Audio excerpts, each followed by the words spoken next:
Hallo. Den nächsten Slot kann ich gar nicht anmoderieren, ohne die Masquerade zu gefährden. Es geht um Vampire Bloodlines 2. Der Slot wird jetzt in Englisch stattfinden, denn ich habe zwei großartige Gäste hier, die leider kein Deutsch sprechen, aber das ist ja kein Problem. Welcome, guys. Good that you're here. Would you like to introduce yourselves? Sure, I'm Ian Thomas. I'm the narrative director for the Chinese Room on Vampire, the Masquerade, Bloodlines 2. And this is... Hi, I'm Jay Hicks. I'm the design director. Good to see you guys. I'm very happy that you're here. Just to make sure that everyone's at the same page, would you like to talk a bit about your game, what it's all about? Sure. So Bloodlines 2 is a game in which a very old vampire wakes up in Seattle, not knowing why they're there or what they're doing and how they fit into the politics of the time after having been asleep for 100 years. And the game is about how they cope with that and how the power structure of vampires in the hidden world of vampires in Seattle deals with that incredibly powerful character. Mm-hmm. And, well, just a bit more about it, what type of game it is, what kind of gameplay can people... So action RPG, the main character, being quite an old and powerful vampire, is quite good at fighting things, which Jay can talk about a lot more, but it is also a role-playing game. So there is a lot of intrigue between that character with all of the other major players in the city, and it's a branching and changing story where you decide what sort of elder vampire you're portraying, and that changes how people react to you. So both role play and action. Mm-hmm. So in the first one, which is Vampire Bloodlines Masquerade, first one, so I called the first one, but you know. In that one, we played a newbie that has just been bit, and now we're going to play a very elder one, a very experienced vampire. How did that change the way you approach the game and the narrative? Sure. So what happened with this is when Paradox approached us, the Chinese Room are, I hope, relatively well known for narrative, for storytelling. And when Paradox approached us, we sat down with them to figure out what sort of story we were trying to tell, because we're a very story-based company. And going from a complete newbie in the world of vampires, a fledgling vampire in Bloodlines 1, and then learning about the world of vampires and growing and changing the world based on what you did, was a story that had already been told, and it's been told quite a lot in the tabletop role-playing game as well. And we wanted really a different take on it. And the idea of a character who has been around for a very, very long time, but is new to this place, new to Seattle. There's a really interesting thing that happens when you take such a powerful playing piece and you drop it into a new playing field, with all of these people in that world then react to this powerful character, this elder, and some of them want to use that character. Some are waiting to see how that character is going to react and change the world. But if you think about it as the politics of Seattle as a pool, and you've just dropped not a small pebble, a massive boulder into that. And so our lead character here is a catalyst for change and upsets the entire power structure and power struggle of Seattle. And that's what our story is about. That over a few nights, that's what the story is about. Just a few nights and everything goes. Let's see where it goes. And also, he or she, they are not on their own in their head. Do you want to take a question? Well, I would say this one's more narrative as well, but that's absolutely correct. So you are joined, and you discover this quite early on in the game, by this character called Fabian, who, for some reason, is a voice inside your head. And as the story progresses, you'll learn that at some point, Fabian has died, and you're then going to have to go on essentially a bit of a detective mystery, trying to figure out who killed Fabian. But we go a little step further than that. He's not just a voice inside your head. We actually, well, let's say, when you go to sleep, you get to experience the world through Fabian's eyes. You get to play as Fabian, the Malkavian, and investigate your own death. He's rhyming too. Yeah, he is. Fabian the Malkavian. He's that kind of guy. So we've essentially got this really old vampire who's just woken up and has been asleep for 100 years, so doesn't know modern life or Seattle or any of that. And then you've got Fabian, who is a Seattle native. He is about 100 years old, but he is absolutely fascinated with conspiracy theories, with life. He delights in how things work and what humans do and how they interact. And he's still very close to humanity.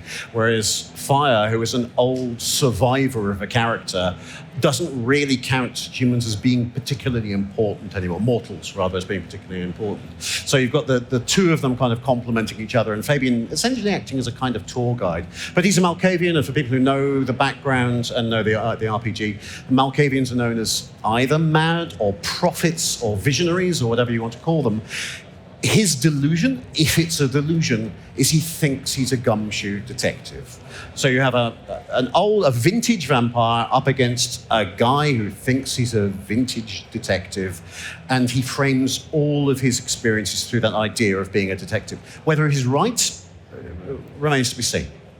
I really like that because you do not do the fish out of water thing. You do fish back in water, but also with another fish. Yes. Let's call it multiple that. fish. Yeah. So it's also a good way to help to introduce the world itself, because we cannot think that everyone who played the first game will play this. People maybe haven't played it before. How is it if I've never heard of it, which would be criminal? But there are people, we do not judge, that did not play the first part. But how do you plan on including everyone that maybe didn't get to play the first one? So there are, the first game, I think it's worth saying, is a similar story and a similar feel in a totally different city. There are lots of plot connections, but it's not a direct sequel, so you don't need to have played the first one. This is also obviously the computer game version of a very long-term tabletop role-playing franchise. So there's a lot of material out there, and there's lots of things that people who know those will hopefully pick up very rapidly on. But one of the reasons that we have Fabian there, and one of the, as you say, the kind of fish out of water thing that's going on, is you don't need to know anything about this world and this background, and about Seattle and about how vampires work in Seattle, because Fabian and Fire, between them, because they both talk, will introduce concepts to you when they become important. For example, very early on in the game, and this is a real common thing for people who know about vampires. Vampires can sleep for a very long time, torpor. If a vampire goes into a new city and the cities are ruled by a vampire organization that's in charge of keeping everybody's secret, which is the Masquerade of Vampire the Masquerade, if you go into a new city, it is only the correct thing to do to go and meet the prince of the city, the ruler of that city, and go, can I have permission to be here? Now, this is not a thing we'd expect a player to know at the beginning of the start of the game, but obviously that becomes important quite early, and so that concept is introduced, the concept of the prince, the concept of the ruling clan. So it's a drip feed of those key pieces of information that all you need to know to play. But there's a lot of stuff in the background that if you know the deeper lore and you know the original game and you know the tabletop game, you'll start to see connections and symbols and Easter eggs and all sorts. I think it's really important to say that we're now working with White Wolf. Oh, yeah. Directly. So we have access to people who worked on the original board game and have stuck with it ever since. So yeah. If you ever need a fact check, anything, it's just one phone call away. It's fantastic. It's such a good resource for us. And it's been great to develop this story with them, because when we're going, for this story, we need this kind of thing to happen, and we go to the lore masters of White Wolf and Paradox and go, does this work? And they go, well, no, not in the vampire lore. That thing can't happen. But how about this? It has the same effect, and we just twist it. So it's very, very much bound into the existing long-term. Yeah, I mean, everything that happens in our game is now canon in this universe. So it's going forward. That's lovely. Yeah. That's pretty cool. So we just talked about fighting would be more your area of expertise. Would you like to talk a bit about that? Yeah, absolutely. So at the beginning of the game, you're going to choose one of the clans. If you buy the base game, you're going to have a choice of 4 clans, and each of those clans has their own sort of unique sort of play style. So you've got the Bruja, who are your up close and personal brawlers. So they got some really cool abilities like Lightning Strike, which I don't know if you've seen it, but it sort of allows you to paint an array of punches across a group of enemies. And you'll like quickly like smack, smack, smack, smack, smack, followed up by a real big haymaker, which will probably finish off anyone that you're fighting. Then you got like the Banu Hakim, who are more of your stealthy prowlers who will sneak around and using their obfuscate abilities like Unseen Aura, which allows you to escape into the shadows. And it's probably worth saying, even at the very beginning, because you are an elder, you start powerful. Yeah, you start 100%. beyond the range of most, certainly all mortals that you meet, and most vampires that you meet. So you're already You're powered not up. doing the thing to me where I start really, really powerful and then I lose everything and I have to start No, off not at all. You start in your weakest form. That is true. But you are already damn Your, bad. Big, your I like weakest that. form is already up there. out. We set the tone right from the beginning, and it was shown in the video that's playing for the people at home. There's a guard who comes out at you, and he's like, "What the hell's going on here?" You know, and you get to smack him, and you see him flying. We really set the tone with that. Additionally, like I said, there's multiple more plans. You also have some additional abilities that are quite vampiric. So you've got access to telekinesis, which Fire uses for multiple purposes. So that can be used in combat. You can grab enemies, pull them towards you. So say you're on a rooftop and you want to see them plummet, just yank them off the edge. You can also use that to maybe manipulate bodies. So you don't want to get discovered when you're sneaking around. So you can pick someone up, drag them around with you. Maybe you use them as a human shield, hold them up. Yep. They can take the bullets for you. Additionally, maybe it's more of a diversionary tactic, so picking up some bottles and throwing it, that old chestnut, right? And you have a lot of physicality generally because we wanted to give you that impression of being a predator. And so your locomotion through the city of Seattle, the rooftops are your fastest way of getting around. You are superhuman. You can glide from rooftop to rooftop. You can scramble up pipes. You can make long jumps and dives and changes. But it does not look human. Yeah. You could do that stuff at the ground, but then people will start to ask questions. People will get upset. Eventually the police will be called in, and you have just broken the masquerade that one vampire kind of immutable law of do not give away to humans that the supernatural exists. So you could move that fast on ground, but you don't. You keep to the rooftops, and you are the predator looking down at the humans in the city. And you have various reasons for predating on those humans, for drinking blood from those humans. There are story reasons and game mechanics reasons for you seeking people of a particular type to hunt, to take off, draw off down an alley and then feed from. It's worth mentioning, like, the masquerade, essentially, for people who don't know, it's the vampire's way of staying hidden. It's imperative for their survival. They know that if they were to be discovered, they would be outnumbered by the humans and outgunned, essentially. So they have to stay hidden. And so we have all these mechanics in the game that we encourage you to use in the right place. Don't use it in front of the pedestrians. You don't want to get caught. Essentially, the way that works, the camera are watching you. So so if you have too many interactions in a shorter amount of time, it's not like a big, long, extended thing. If this is more minutes and minutes gameplay, if you have too many infractions too quickly, what's going to happen is they're going to take you out. Yeah. Not that good. Don't give the game away. Okay. So I do have a question, because if you're at home, you've probably seen the material that we have. And I've seen the character walking through a very old, decrepit building. Probably people there that have been, lying around there for longer because they're dead, also rats and stuff. And he's barefoot. Do we get shoes? Yes. So Fire, who can be a male or female character, the player character, wakes up in an abandoned building after we quite quickly figure out after 100 years. They are wearing what looks like it could be some kind of robe or maybe operating gown or something, like they've been experimented on. And they've got these weird scars on their arms, and they don't know why.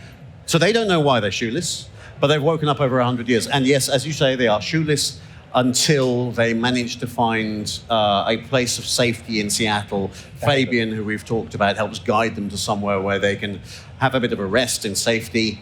And they can put on something which doesn't make them stand out in the middle of Seattle, because running across the middle of Seattle covered in bloody roads is a good way to start the police asking questions. If it's not Halloween. Yeah. Yeah, because that worried me. Even if you are, not dying as mortal people do, it would still be disgusting. I'd like to speak a bit more to the outlooks, the outfits though, because we've actually included a ton of different outfits. So every ability that you unlock gets you a new outfit, and those outfits have gameplay repercussions as well. So when you're out about talking to people in the city or even main characters, what you are wearing will affect the outcome of your conversation. Yeah. So we have a system, right, where to unlock the new abilities, so you can essentially take abilities from other clans and bring them into your main 4 abilities, right? And to do that, you have to collect resonated blood from around the city. And for those of you who don't know, they're essentially it's essentially like a currency that you're going to be collecting from drinking blood from these people, and you'll see them when you're looking at them with your vampiric senses. They'll sort of be glowing a color that matches the type of resonated blood. And if you feed on them, you will collect an amount of that blood, and then you'll take that to a clan contact of the clan that you're interested in, right?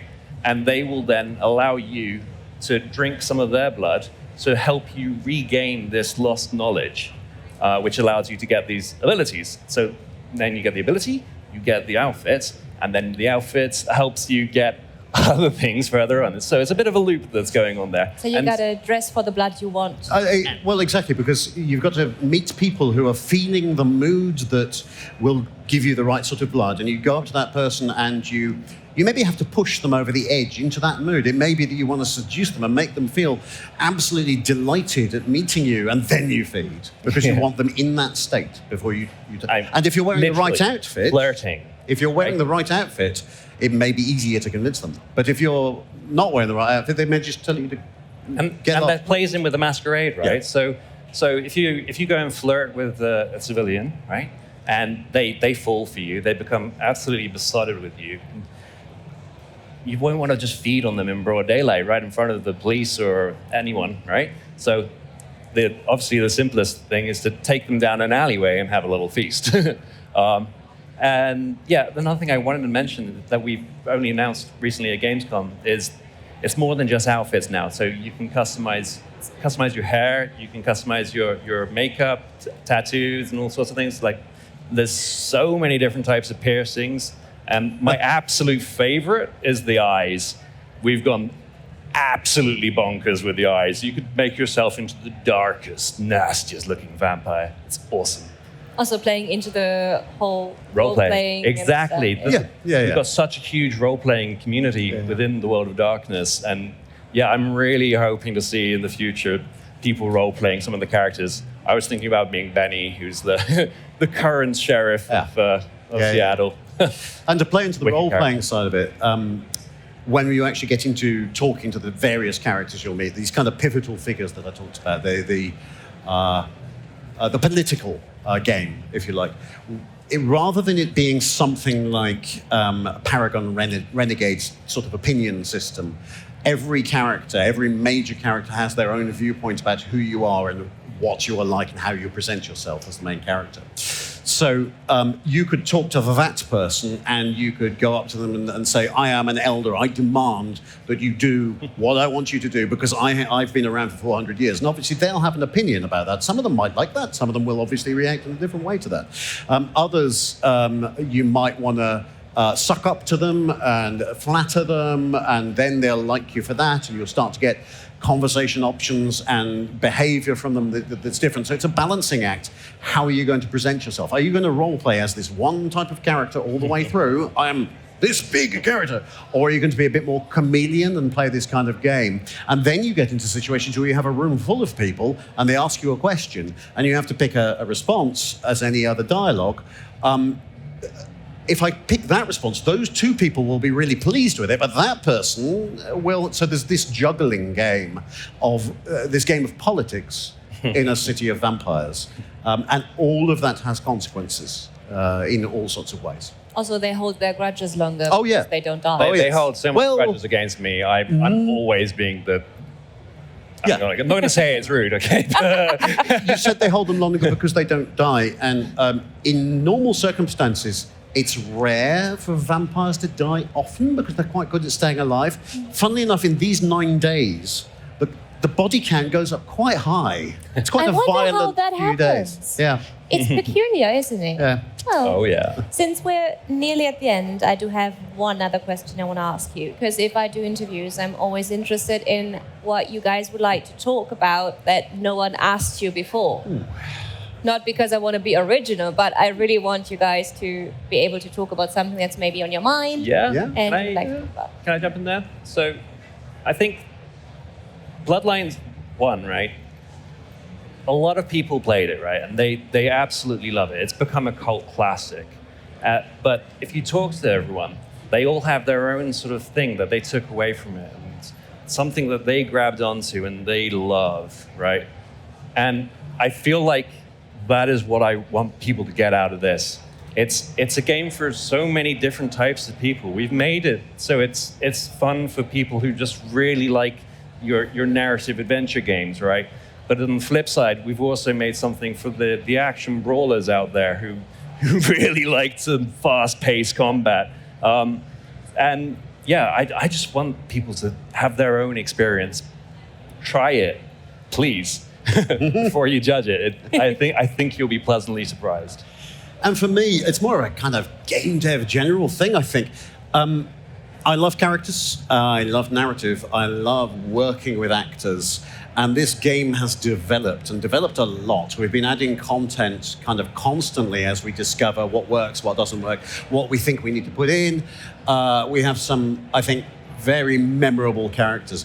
And it has been an absolute delight to be in the voiceover studios with the actors and give them challenges, things that they didn't think that they could do and things that we didn't ask them to do when we cast them. In particular, the role of Fabian, and we are not announcing actors yet, but the voice actor has to do real, clever, fast footwork all the way through. He does some incredible work. As do many of the actors. It's just when you play the game, you will see he has to be dexterous in a way that you would not expect.